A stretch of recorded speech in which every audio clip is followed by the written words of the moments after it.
家园他好点了吗？唉，时睡时醒，醒的时候也是神情恍惚，不言不语也不哭，坐在那儿静静的发呆。我不知道他瞒着他娘，被我坏了事儿，害了他娘。你也别自责了，事情瞒不住的，早晚都会知道。以后你们有何打算？等他好了再说吧，也许他不能让他留在京城。可他不会轻易跟我回去的。他认为他爹是被冤死的。杭少爷，你听我一句，尽快带他回苏州去，把日子过下去。凭你们两个是斗不过白长喜的。这口气你让他如何能平啊？忍不了也得忍，带他回苏州，好好把日子过下去。离开这是非，不也是福气吗？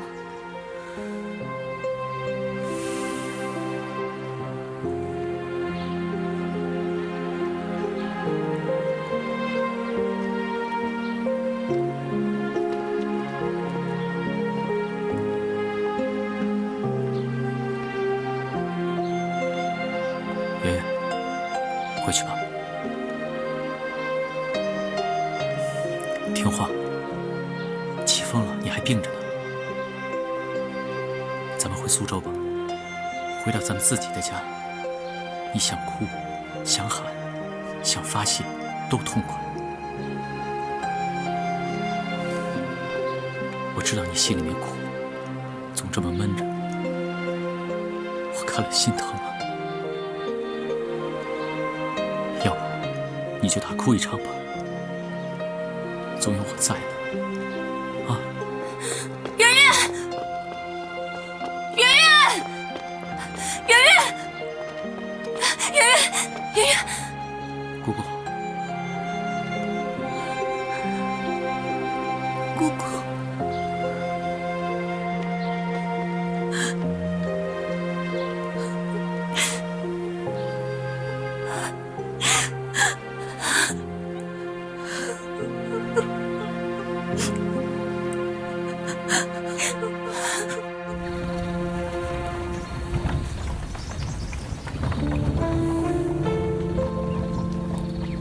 圆圆，一回去我们就成亲，好不好？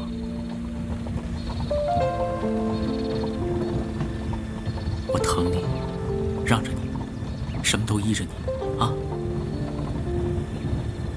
你还是可以像以前一样，胡吃闷睡，什么都不用做。你要是愿意了，我们就生娃娃。第一个男丁，让他姓姜，我答应过你爹的。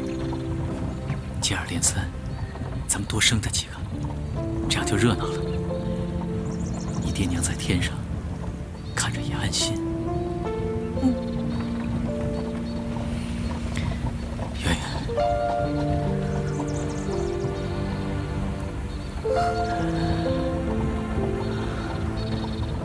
景风，我就只剩下你了。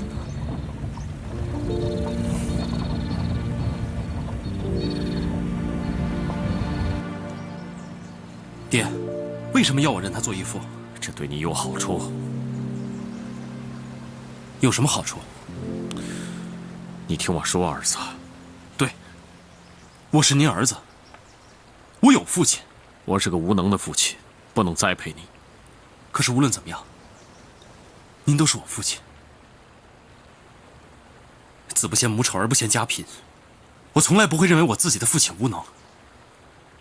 您怎么会这样想呢？爹不能耽误你。杭老爷说你是块材料。什么材料？别说是因为我能绣。他就看好你能绣。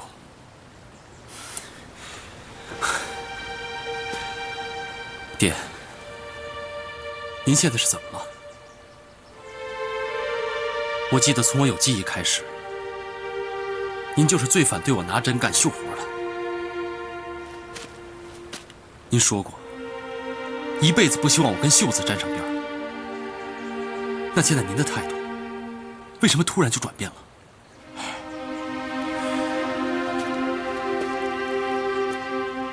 今非昔比了。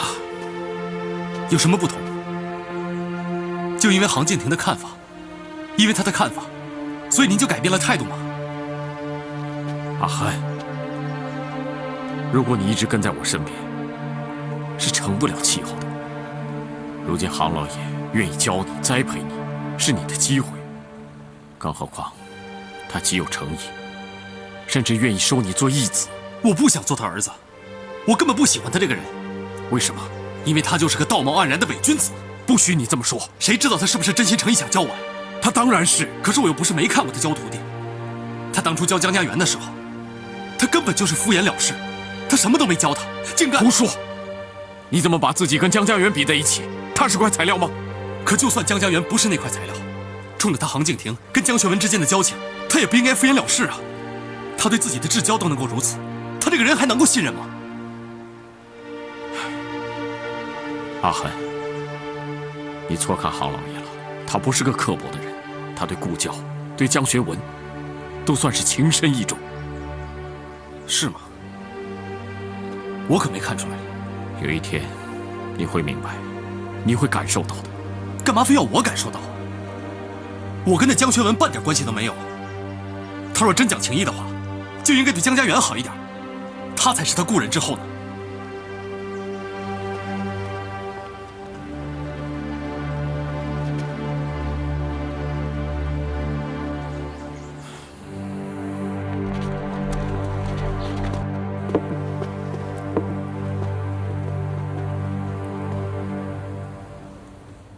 你们小心点啊！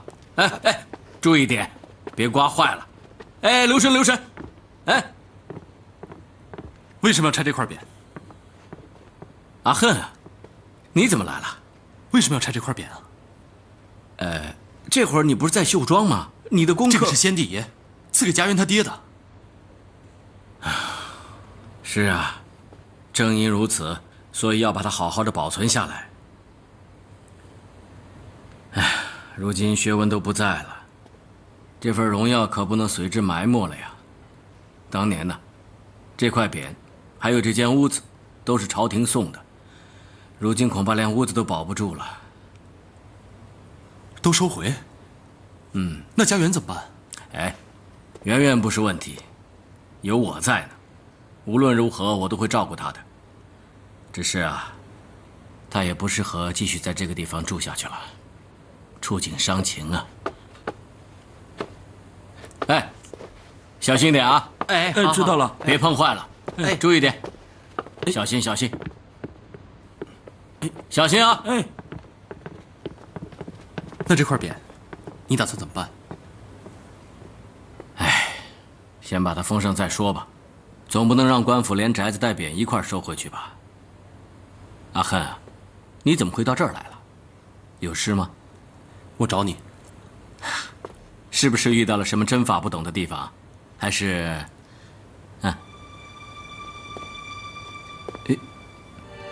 我不想做你的义子。不想？是，我不想。为什么呢？因为您自己有儿子，我也有爹。哎，好儿子不嫌多呀。就算我不识抬举，不识好歹吧。阿恨，你可别这么说呀。真的，就算您认了我，您的家里人、夫人、景珍小姐，他们也不会认我的。你也会被夹在当中为难呢。怎么？是不是他们为难你了？没有人为难我，是我自己不想。啊？我先走了。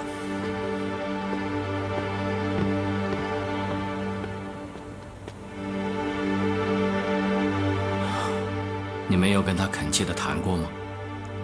自然是谈过的，但他执意不肯。哎，他自小就是这个性子，这点与江学文大大不同。阿恨正直善良，不虚人伪义，不攀附权贵，不爱慕虚荣。他真的不像他爹。自然不像。哦，他是徐先生您一手带大的吗？杭老爷，我看此役就作罢了吧，就当他没这个福气。当年连他亲生的爹都对他弃之不顾，杭老爷，你也不必如此费心，再替江学文弥补这份遗憾了。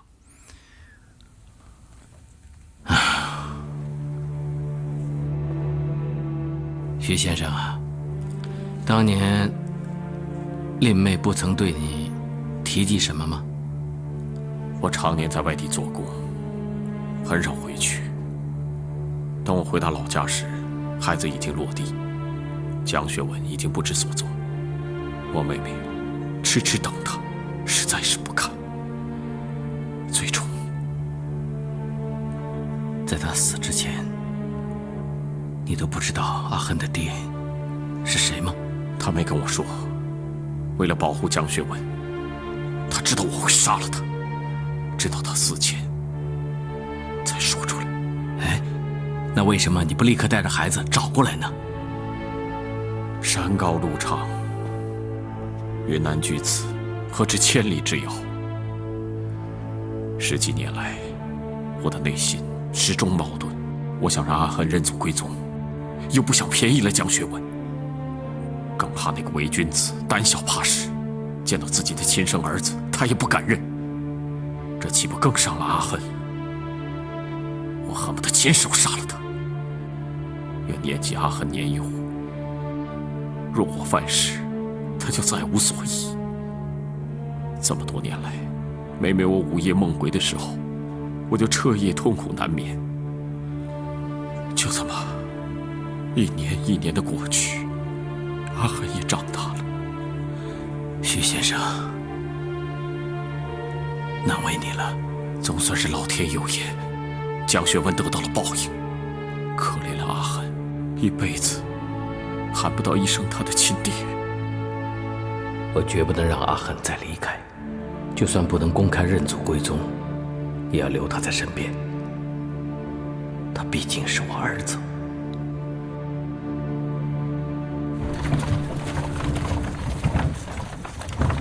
少爷，很快就到镇上了。圆圆，到家了，前面就是。停下！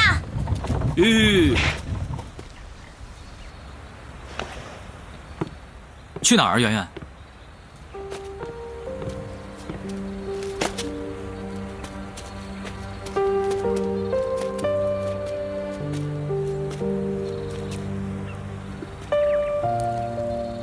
我领我爹娘回家，不能把他们活着带回来。死了，我也要自己引路，把他们带回家。爹娘，咱们回家了，前面就到了，别怕，一会儿就到了。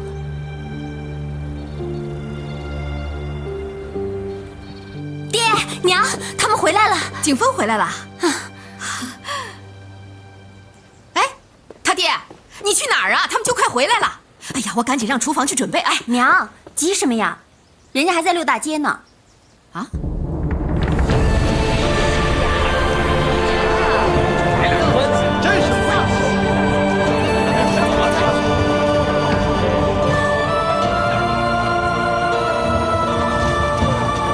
爹，这就是福喜园了。您最爱吃这里的酒酿汤圆，以后我天天买给你吃。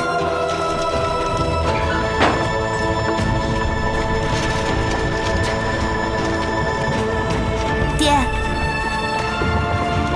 前面啊就是我们的绣庄了，那儿没有人会嫌弃我们的。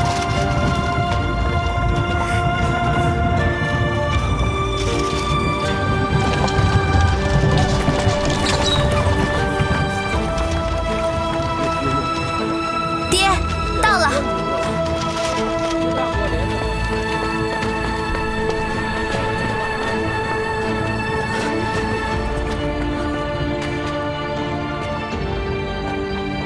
关门了，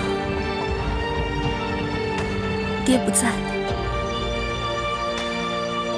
他的绣庄也关门了。快过年了，自然该歇业了。咱们回去吧。爹的绣庄，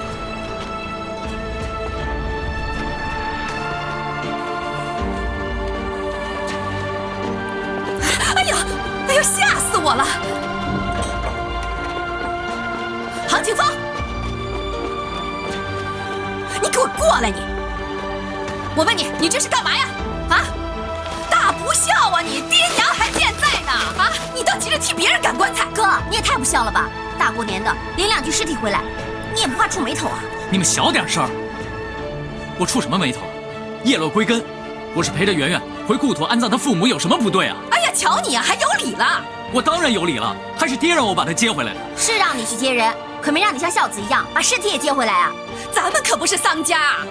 于情于理，我不能放着他不管吧？那是他爹娘，若没出事的话，我今天要喊他们一声岳父岳母。可是如今出事了嘛，那我更不能翻脸不认人了。你们不知道，圆圆这一路上她有多苦。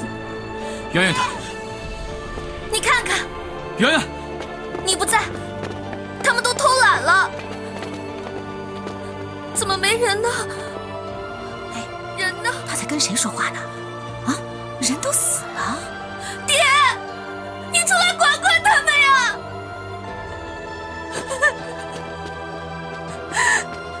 爹！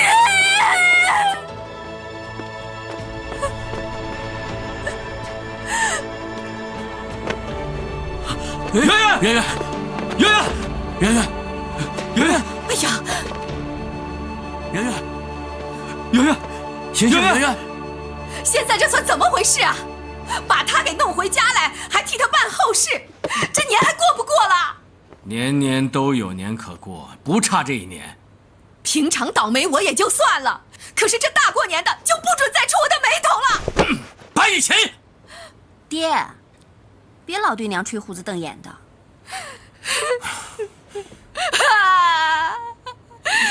在这个家里头啊，老的老，小的小，哪个都可以对我大呼小叫、吹胡子瞪眼的。马上又多了一个外来的，也可以对我凶啊！你够了吧？你这么哭哭啼啼的，不嫌晦气啊？我哭怎么了？那是因为我没辙，我命苦啊！我没有别的办法了，所以我只能自己流眼泪呀。一个是我的丈夫啊，一个是我的儿子，身边2个男人全都帮着外人呢。娘，圆圆怎么能是外人呢？那也还没亲到替他办丧事吧？现在这大过年的啊，家里不能有半点喜气呀，净是些白灯笼、白布条、白蜡烛。人家家在放炮竹，我们家在烧遗纸；人家家在恭喜发财，我们家在鞠躬致哀呀。我家在守灵，人家在守岁，人家跟江学文没有交情。可是我们又跟他有什么交情啊？你明明心里早就恨死他了。你给我闭嘴！怕什么呀？门关起来，这一屋子全都姓杭，有什么好避讳的？你都跟他较劲一辈子了。是，我气他，怨他，恨他，我也整过他，给他穿过小鞋，但我只希望他垮，我可没指望过他死。如今人家人都死了，他死那是他的命啊，这也不是你的错，你又没有欠他的嘛，你心虚什么呀？我，娘，爹这也是讲道义、念旧情，为的是照顾失脚的遗孤。你知道吗？现在外头到底有多少双眼睛都在盯着看，看我怎么做。我也没说不让你照顾他呀，但是也用不着你为了照顾他，连人带棺材，就在这大过年的时候给抬回家来吧。我也不希望你出丑啊，但是也没有必要这么仁厚嘛。就是，要不然，在外头给他弄间房子，顶多啊，再把那个佩云丫头留给他。这怎么能行呢？这怎么就不行了？你以为她是大小姐啊？拜托，家都垮了，还在那里摆什么场面啊？杭老爷，哎，你懂不懂规矩啊？这么硬闯直入的，你是大小姐啊？怎么了，佩云？我家小姐她不见了。什么？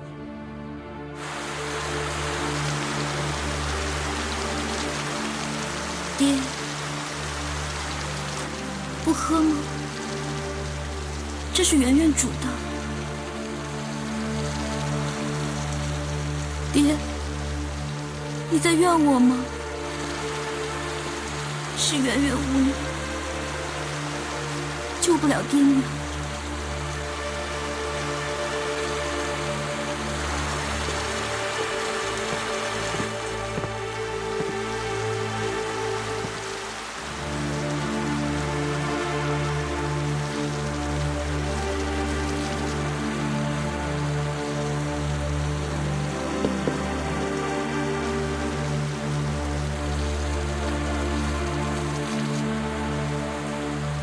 我知道你怨我，怨你？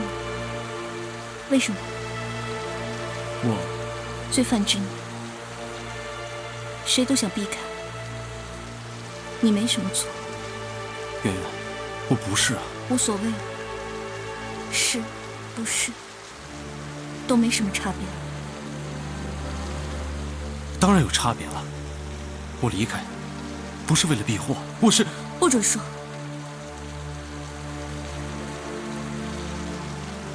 我喜欢你。我不稀罕你的同情。我不是同情，是爱。圆圆，我爱你，是真的。我离开的时候给你留过一封信，上面写的明明白白的。我不知道你娘会出事，如果我知道，打死我也不会离开你的。后来我知道了，我决定留下来，我要守着你。阿赫，你以为你留下来，事情就会改变吗？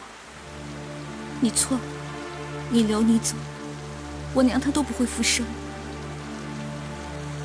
你走错了时机，再留下毫无意义。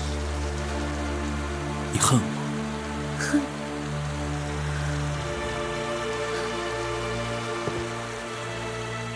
恨一个人是需要力气的。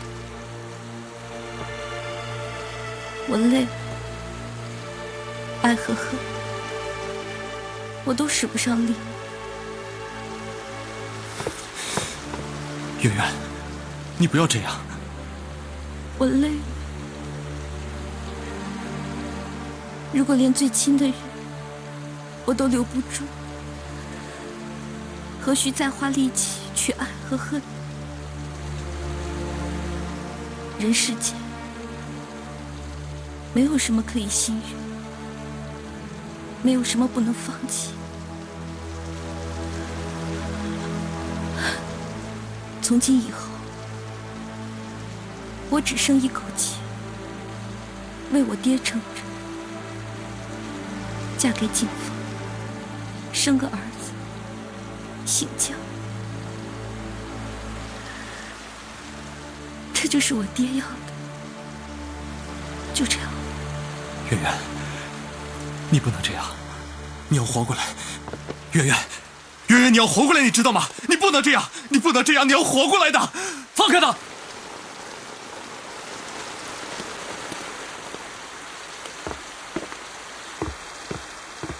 圆圆，咱们回家啊。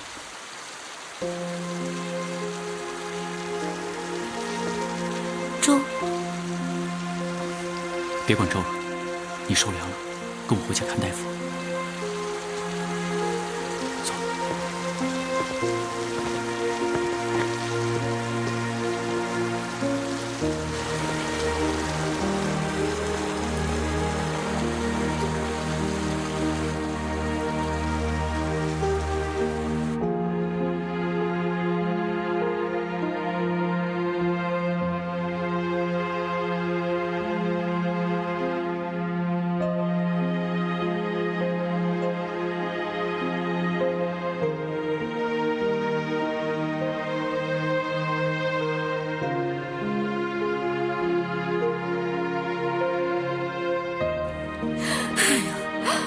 好了吧，死人的事都还没弄明白呢，现在又带个伤病不死的回来了。我看啊，我们家也别做什么绣庄了，直接开善堂好了。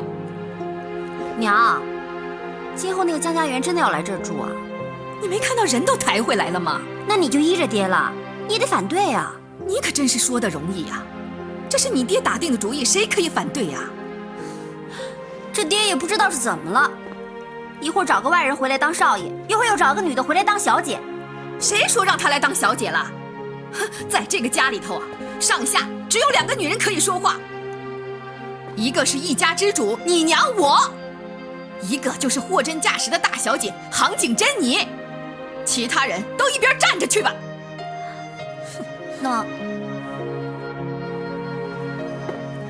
那他要是来了，你要怎么对他？识相点，他就该知道自己是什么身份。寄人篱下，他还想我们怎么样啊？我拿他当尊佛一样供起来，好不好啊？是这样啊，等着瞧吧。大夫啊，麻烦您立刻开方抓药，我让家人跟你一块儿回去拿药。哎，不急，病人只是受了点风寒。哎，不能耽误。佩云啊，你陪大夫回去拿药。是。圆圆，你没事吧？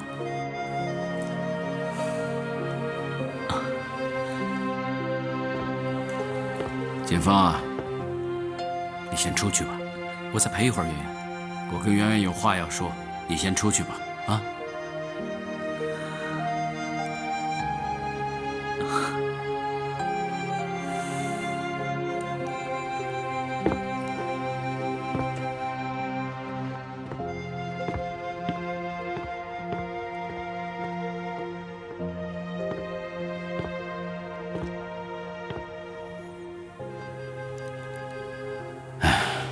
圆圆啊，杭叔，哎，躺着，先躺着啊。圆圆啊，受苦了。哎呀，谁也想不到事情会闹到这样的地步。我爹含恨而终，他是被冤枉的。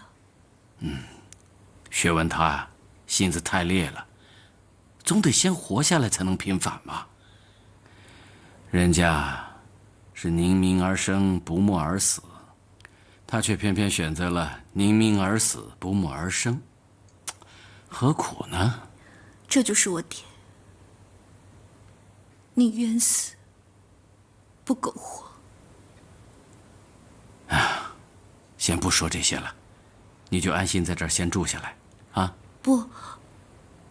我想回家，回我自己家住。孩子，你已无家可归了。为什么？哎呀，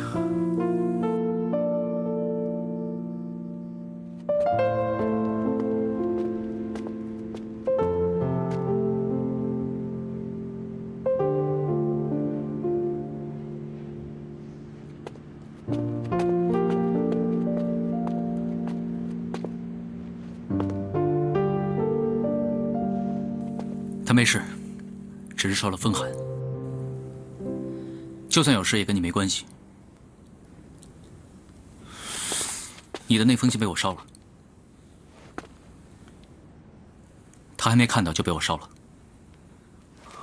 你凭什么烧我的信？你凭什么写那样的信给我的未婚妻？你3番2次的找着种种机会靠近她，我都忍下不说了。这次你居然写出那么大胆露骨的信。那一页是哪一页？为什么他那一页在你的房间？你们到底发生了什么？我们什么都没做，什么都没做，值得你们这么缠绵悱恻、恋恋不舍？什么都没发生，会让你这么欲走还留？说要走了却还留下？你们肯定……你龌龊，你才龌龊！常在河边走，哪能不湿鞋？怪不得你上次挺身而出，证明他是清白的。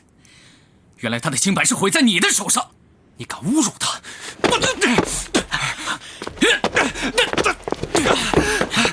你敢动我老婆！住手！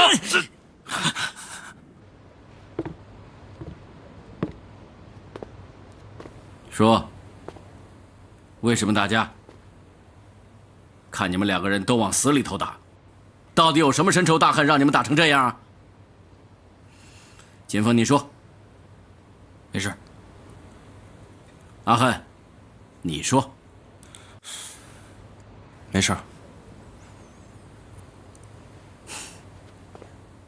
没事你们都能打成这样，那有事还不动刀子？你们俩不说呀，我都知道，不就是为了江家园吗？圆圆的事他沾不上边，他没资格。你们两个，就可怜可怜那姑娘吧，父母双亡，无家可归，都到了这个节骨眼了，还得为你们背上一个不和而打架的骂名。他倒不倒霉啊？你们这到底是爱他，还是害他呢？知道了，以后不会了。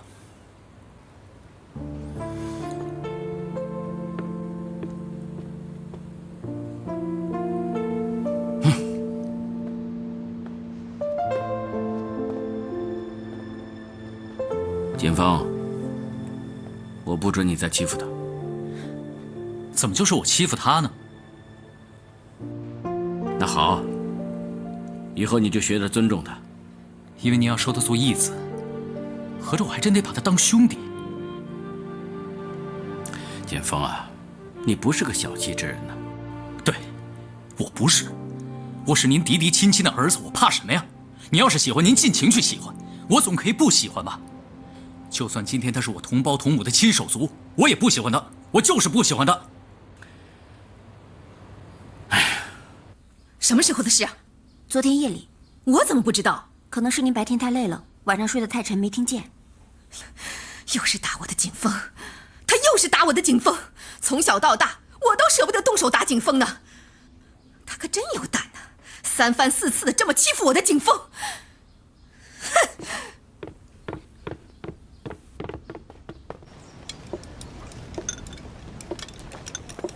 这2天干活啊，可累死我了。就是啊，好累啊。来，你可得多吃点。这个不错。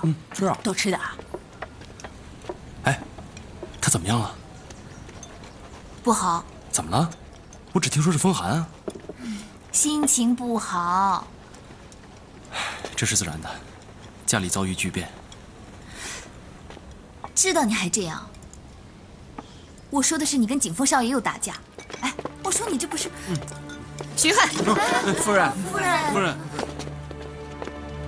夫人，很好啊，你还知道喊我夫人呢？那你就该知道杭景峰是什么身份了。少爷你也敢打，你想造反呐？我世道不平，奴欺主。你一个下人，你敢动手打主子，你不想活了？3天饱饭一吃，你真的以为老爷赏识你，你就可以和杭景峰平起平坐了吗？他以为自己快要成为杭家的人了。我没以为我是杭家人。那最好，我们杭家不差你一个。本来杭家呢人就够多的了，哼，现在可倒好啊，叽里咣啷的又来了一堆。瞪着眼睛伸手张口吃白饭的就多了好几口。人人要都像你一样上脸不识相，那我们杭家不被你们给吃垮了？我们没有吃白食，人人都有活干。佩云，夫人说话轮得着你插嘴吗？哼，这一天到晚的，都干了些什么活啊？啊，不就是伺候江家园吗？吃着杭家的饭，照顾江家的小姐，这笔账算得也太精瓜了吧？这，你怎么了？你们家小姐这么娇贵啊？少吃1天药，难不成会死了？杭小姐，我是按照老爷的吩咐，让我们家小姐按照大夫的指示，每天按时吃药的。你看见没有？你看见没有？人家奴才都是一心向着主子的，你可倒好，敢动手打少爷。下人该怎么当，奴才饭该怎么吃，以后你好好给我学着点。你呀，重新再熬。反正你们时间多的是，闲着也是闲着。太欺负人了。佩云，把药煎上，不然小姐接不上。把眼泪擦擦，别让小姐看见了。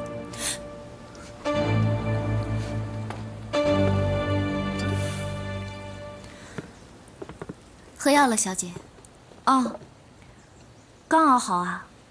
哦，我刚才不小心把药打翻了，重新熬了一遍，耽误了点时间。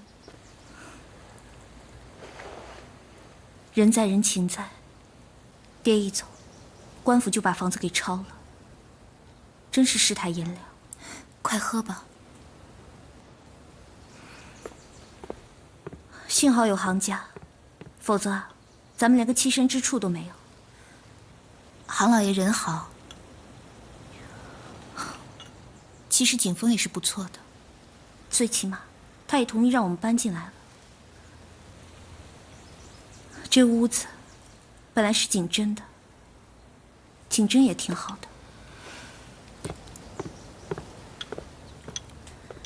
趁热喝吧，都凉了。哎，对了，佩云，趁我家屋子还没被收回去，咱们赶紧回去把那块匾拆回来，好不好？你还不知道吗？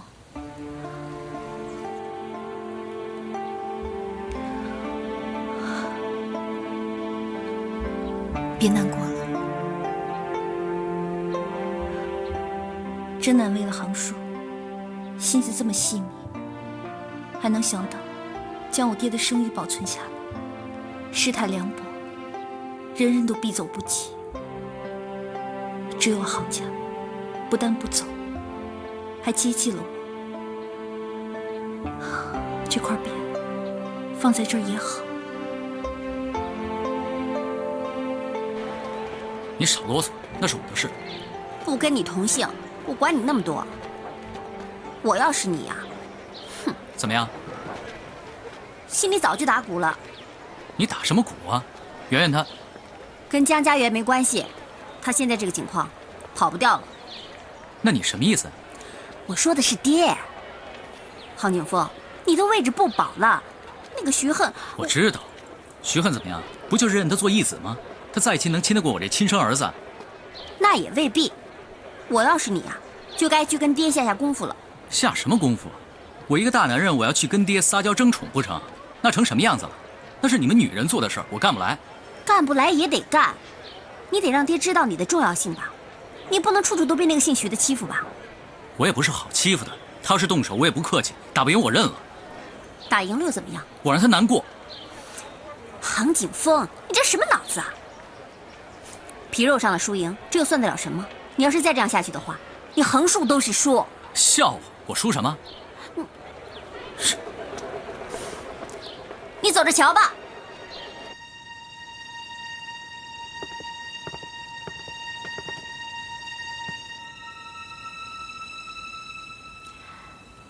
看到没有？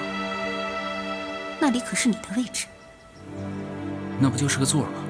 偌大个绣庄，还怕没我位置？这绣庄虽大，可爹爹的心只有那么大。长此以往，爹爹的心里还能有你的位置吗？向来那个位置是只有你杭景峰才能做的。采光好，通风，视线又好，虚衡全局，连我都做不到那儿。小家子气。杭景峰，如果是你，我认了。他算什么东西啊？爹非但把你的位置给了他，不信你可以上前去看一下。爹把珍藏的绣谱，那可是私房货，爹都舍得拿出来让他临摹。难道你现在还这么固执地认为，你的位置不会被他取代吗？不会。你别嘴硬，告诉你，搞不好到最后，爹会连你的媳妇儿都让给他。我说的难道一点都不对吗？你想想，你和江家园这门亲事，已经不被人稀罕了，再加上娘又不喜欢江家园，江家园又跟那个徐恨，仿佛有那么一点关系。依我看，搞不好爹真会把江家园让给他。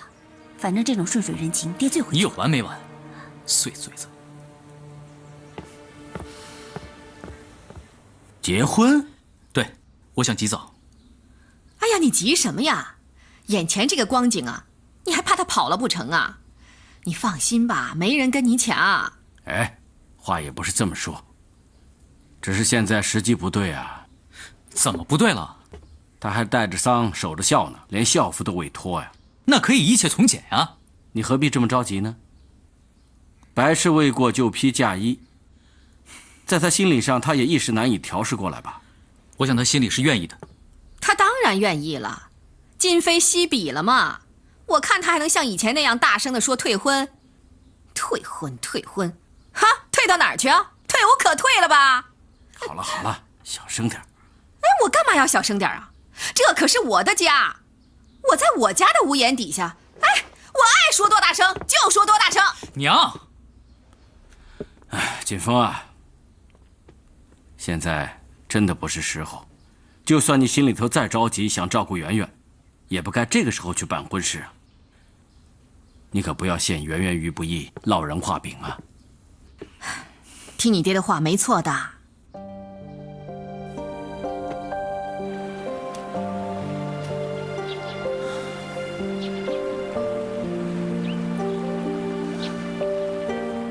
锦峰，你扣了我一封信。我就知道你心里还挂着这件事。你为什么要扣我那封信？你为什么就对他念念不忘呢？如今，在这天地间，唯一让我念念不忘的，就只有我爹我娘了。你不要再多心了。是我在多心吗？这信上说，那夜你在他房间，你跟他说了些话。我告诉他，我不能喜欢他。不是不能，是不该。你本来就不该喜欢他，你是我的。所以，不就不喜欢了吗？可不喜欢的很勉强。这有那么为难吗？我们长多大，就认识了多久，就喜欢了多久？他不过是个中途认识的，就能让你这么为难？要是这样的话，那时间毫无意义了，还要什么白头到老？头还没白呢，心就变了。你说话呀！你要我说什么呀？说你不会变，不爱他并不难。